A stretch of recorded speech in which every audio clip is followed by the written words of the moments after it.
या बिलाला जरी आपण विरोध करताना काही लोक नाराज होतील, काही लोक आपल्याला वाईट म्हणतील, पेपरच्या बातम्या उलटे येतील की सदाभाऊ खोतांचं सरकारला घरचं आहे किंवा महायुतीतल्या आमदारांचा घरचा आहे।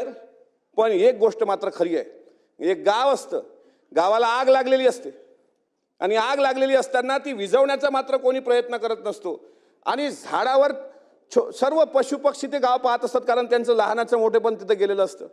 आणि एका चिमणीच्या मनात ती दया येते सदाभाऊ, ती म्हणते या गावात मी जगली वाढली, या गावाच्या भरोशावर पुढे गेली, आता या गावाला जर आग लागली असेल तर ती आग विझवणं माझं काम आहे।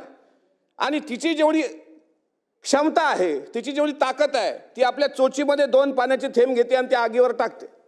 अनेक कावळे तिला अडवतात आणि विचारतात, अगं चिमणे, आम्ही एवढे मोठे पक्षी प्राणी इथे बसलेले आहोत, एवढे मोठे कावळे इथे बसलेले आहोत, आम्हाला वाटत नाही ती आग विझावी, आणि तुझ्या 2 थेंबाच्या चोचीतल्या पाण्यानं 2 थेंबाच्या ती आग विझणार का? चिमणीचं उत्तर खूप महत्वाचं आहे।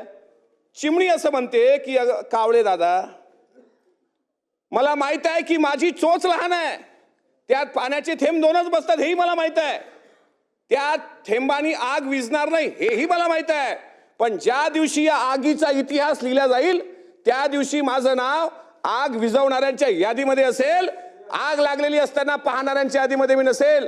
आज हे विधेयक शेतकऱ्याच्या जीवावर उठलेलं आहे, त्याला विरोध आम्ही करतो आहोत। या विधेयकामध्ये सुधारणा करावी आणि शेतकऱ्यांच्या विशेषतः महिलांच्या ज्या पद्धतीने यातून वगळलं गेलं त्याची दुरुस्ती करून माननीय मंत्री महोदयांनी हे बिल तात्काळ दुरुस्त करावं अशी मी विनंती करतो आणि या विधेयकाला माझा विरोध दर्शवून थांबतो।